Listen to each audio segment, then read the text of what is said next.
Hi guys, Bob back again, and today we're going to review one of my wife's favorite characters, Aurra Singh.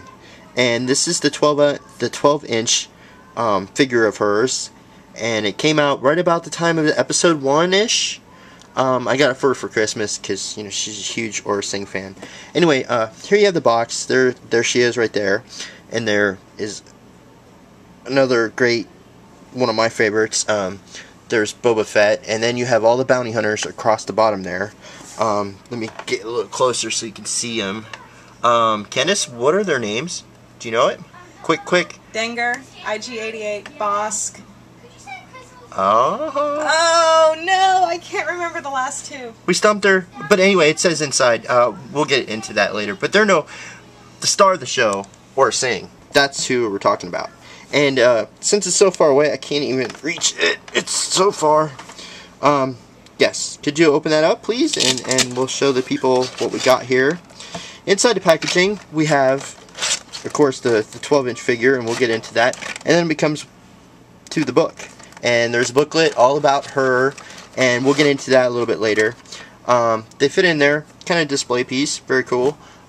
There's a little thing up on the lid, little background info. We'll get into that. I'll let Candace talk about her. Anyway, let's get her open, and we can actually open her because Candace said it was okay because she's done it. I've seen her do it. So I'm not going to get in trouble opening up this one because it's hers and she plays with it. Anyway, so let's get her out of the box and see how cool she really is. I do not play with it. Okay, you pose her. Anyway, let's get her out of the box and see how cool she really is. Okay, guys, here she is, opened up out of the packaging. She's really cool. They did a lot of cool detail with this. As you can see, she is pretty big. You know, she's 12 inches. I'm sure of it. Anyway, let's do articulation. Her arms are on hinges. Oh, Candace, nice going. She has a ruler, and with her antenna, she's actually right at 12 inches. Yeah. Okay. Cool. Anyway, her arms are on ball joints. They swivel, they turn. Her elbows don't bend. Her head is on this ball joint, so you can get all kinds of looks. Up, down, left, right, swivel. Her torso turns. She does the twist. Twist. Her legs, they move in and out, back and forth. Her knees bend. They're on like ratchet joints. They only have that one ratchet there, that way. It's almost like she's like a Barbie doll. I mean, I've never actually played with Barbie dolls, but Candace might help me out here. She's pretty much a Barbie doll. Very much in her shape and configuration, as far as the way her body moves, is very similar to how a Barbie doll would move. She has about almost the same articulation as most Barbie dolls that I played with. Now I think a lot of Barbie dolls have elbow joints as well as shoulder joints. But my biggest thing is she has this big thing in the back of her head. I don't know if you guys picking up like where the mold was. I mean, that's kind of lame-o. But anyway, her hair covers it up, and she does have nice hair and got the braids. Anyway, as you can see on her back there, anybody that knows about Aurra Singh, she is a crazy bounty hunter, and she's ruthless, and she has killed a lot of Jedis, actually, and she keeps lightsabers, almost like General Grievous, as trophies, I guess, and she is actually force sensitive, so she does have force ability. She was trained as a Jedi, but I'll let Candace get into that. Anyway, she has her blasters here. We still have them strapped in. We haven't taken them out, but the blasters can remove, and she can hold the blasters. Her hands are, you know, good to go for blasters, so she can hold those. Anyway, the detailing on her boots are awesome. These are plastic, but it looks like leather. I mean, they're very cool detail. So there she is. Let's see if she can lean up here. Anyway, she comes with this. It's a big Horkin gun. And it is huge, humongous, and it's on the very end, as Candace whispers. Oh, man, I see. There's little holes that this plastic thingy bobber clip into. Anyways, there you go. There's her sling. There's the gun. It almost has like a harpoon right there. It's a huge, big sniper rifle. She likes to go up on high places and just shoot the living crap out of things. I mean, it's a sniper gun. I mean, and there she goes. She usually has it, you know, slung over her back, stuff like that. Anyway, another thing she came with was her book. Her book it's kind of about her background story, and it also has how they made the figure and the history of the figure. Like I said, this came from episode 1.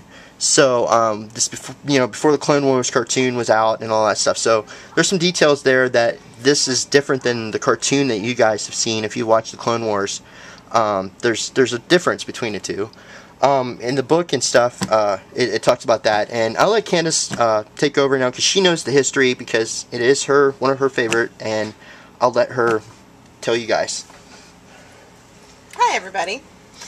As Bob has said, that Aurra Sing's probably one of my favorite characters because she's a bounty hunter, and she is one. And there's so few female characters in the Star Wars universe that aren't senators or polite little things. It's really neat to have a warrior figure, especially a dark warrior figure that's a female. And Aurra Sing, for those of you who don't know anything about her history, she was a young girl, and she was raised. She was found by the Dark Woman, the Jedi, the Dark Woman, and brought to the Jedi Temple to be raised as a Jedi. And when she was about 9 years old, she was kidnapped by pirates, and lived with the pirates for several years. She was sold to a Hutt, and not Jabba. I can't remember the Hutt's name off the top of my head, but she was sold to a Hutt. And then the Hutt sent her with this other race that I just looked at this. I can't remember the name of it either, but they're assassins, and they trained her to be an assassin. She had the darkness in it that they were looking for. That was one of the hardest things they were finding with trying to train her, was because of the fact that she had this darkness in her that they couldn't seem to get past. Her mother was a drug addict and basically sold Aurra, and she was very bitter about this. Even from the time she was 2, she still remembers enough to believe that she was bitter and that the Jedi manipulated her mother and all these things. So she had all this darkness in her. And as a result, it made her very dark and very interested in, very malevolent when she wanted to be. And as a result, she became a very ruthless bounty hunter. The original character was designed, and you see her for about 3 seconds in episode 1. She was during the pod racing scene. She's standing over the pod racing track watching the cars go by. And unlike a lot of the secondary little characters that George Lucas likes to put in movies like that, he actually designed for himself and he hadn't even named her yet, called her Babe Fett, because he wanted a female bounty hunter. And he had an entire backstory. This entire backstory of her life was created before the character even appeared in episode 1. And there was rumors that she would be in episode 2, and that he had a very special, much more dominant role for her in episode 2. But as we all know, that didn't happen. She wound up not being in it, and it wound up being... Who was she supposed to play? The Shapeshifter. The Shapeshifter in episode 2 was originally thought to be Aurra Sing, what was her name? Zam. Zam was originally supposed to be Zam was originally supposed to be Aurra Sing, but George Lucas didn't want to kill her that quickly and easily, because she was such an interesting character, and she was getting such an immediate response from fans as people wanting to know who she was. So they came out with this set called The Dawn of the Bounty Hunters, which goes over a lot of the histories of the bounty hunters that are featured in episodes 4, 5, and 6, and then her, as well as her world, including talks about Boba Fett a little bit. Now, I'd like to go look at Boba Fett in the book. I haven't yet. I need to go back and refresh and see how close it is to what happens in episode 2. I'm real interested to see how it's tied together, if it ties together very well, which I'm sure it does, because usually they're pretty good about details. Like in the Clone Wars, she takes care of Boba when he's a little kid. Yes. But, so this is before that storyline. This is before all of that happened. And one of the things that I have always really liked about this doll, compared to... like what you see of her in the Clone Wars, is one of the things that I always really liked is in the illustrations of her, you'll see and in the actual pictures and stuff, you'll see all the dark under her eyes in the photos. And in the movie, you'll see this dark shadowing under her eyes. Even in baseball cards and things that came out, yes, we have baseball cards. We're cool like that. We have baseball cards. We are very cool like that. But anyway, but the doll doesn't really go, the detailing on the doll, you can see a little bit of the shadow. You can see a little bit of the shadow in her eyes. But you don't see it like this. It's not nearly as painted on like this is. And honestly, I think it makes it a little prettier myself. I think she looks a little bit more human, a little less, I don't know, scary.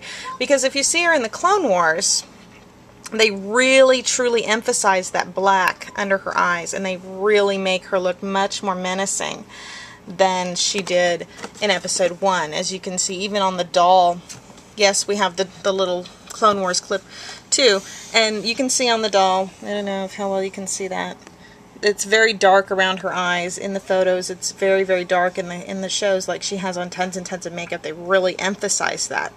And so in that respect, I like this version better, because it's based on the actual actress. The look of the face is shaped more. The look of the face is shaped more like the actress versus shaped like the Clone War illustration of her. And speaking of that, the book. There was something about this book and this whole set that's kind of cool.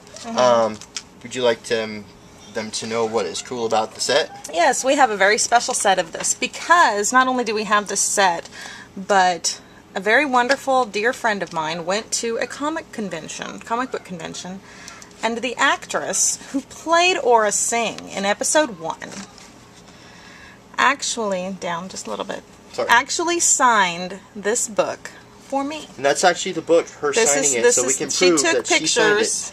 My girlfriend took pictures, so we would have documentation of the actress actually signing this book. Yes, we are nerds. We are nerds like that. And she signed it to me. Well, she signed it to Jasmine Storm, best wishes. McConaughey, and I can't say her last name, I'm sorry.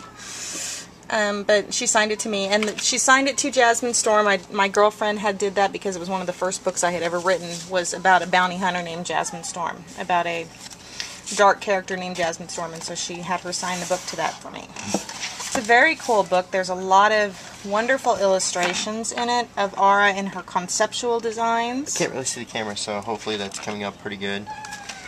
Yeah, you're doing good. There she is, the actually actor. The actress in the costume. Very cool. I mean, it looks just like... It's very, very close. The figure. Yeah. I mean... They really... Anyway, we can ramble on and on about this all day. There it is, the shot when she was in the movie, standing up on Tatooine.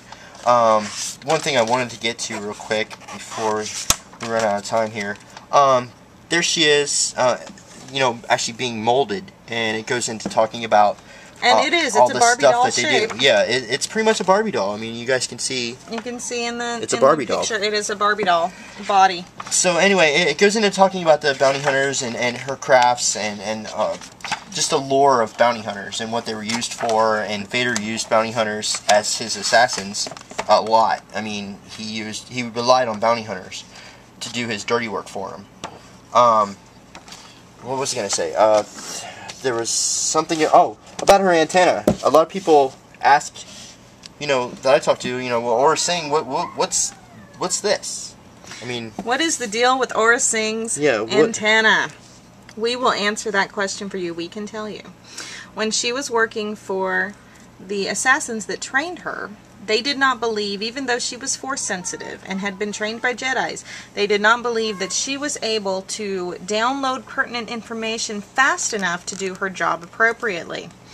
So they implanted a biocomputer into her brain, and this antenna is how she receives environmental data, so that she could literally walk through a crowd with her eyes closed and follow a target. It's almost like a USB port, you know. It's like they wirelessly send information, and it's like an antenna. Yeah, well, she picks it up and it receives. She can send and receive data through this to whoever she's working with or whatever. It's almost like a communicator slash. It's a communicator downloader. slash basically a computer. It's comparatively, it would be similar to what the Clone Wars helmets are, except she just has an antenna. The Clone Wars helmet, you know, in her brain. And the Clone Wars have the wonderful helmets that tell them everything this thing tells her. Yeah. And that's what makes her such that's what makes her such a effective bounty hunter, and her natural ruthlessness and bitterness at the world in general is what makes her such a ruthless one. And I was going to say, her hands are huge. I mean, well, her and that's fingers one of the are big so things, long. and that's one of the big things that was about Aurra Sing. If you notice, they even have the black nail polish on her fingernails. I don't know if you can see that. The little bitty spots of black, they actually put that on there because...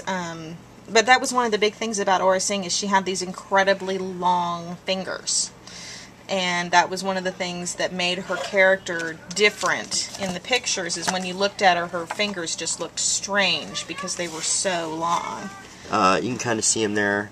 Her standing there talking to George. She's standing there talking to George, the actress is. Yeah, and you can see it very well huge. Right over here. Yes. How big they are as they wrap around the gun. Yeah, there's a things. good...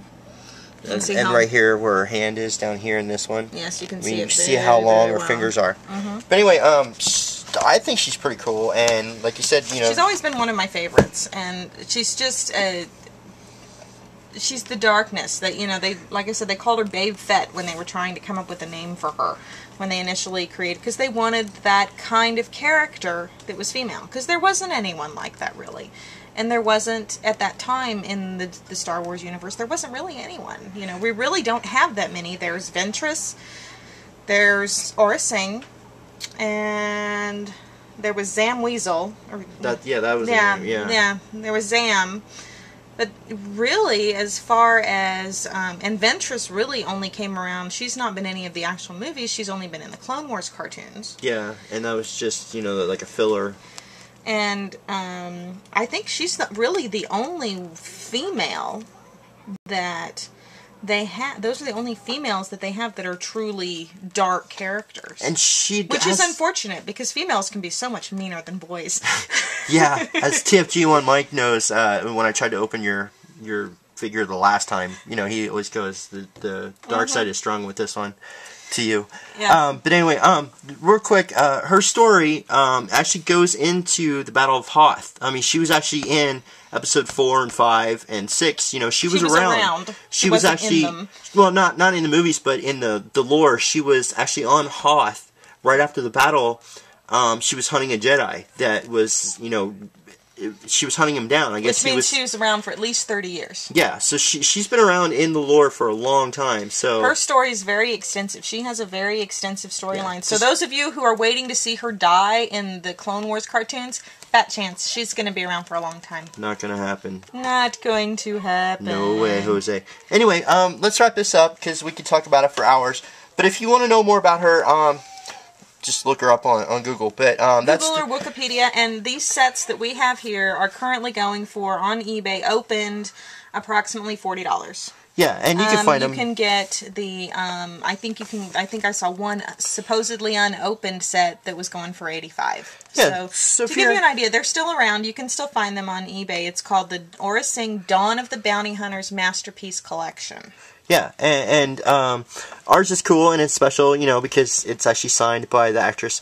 But anyway, there you guys go, and thanks a lot for watching, and if you like it, click the like button, and make sure to comment, and we'll keep these Star Wars reviews coming. Thanks a lot, guys, and talk to you later.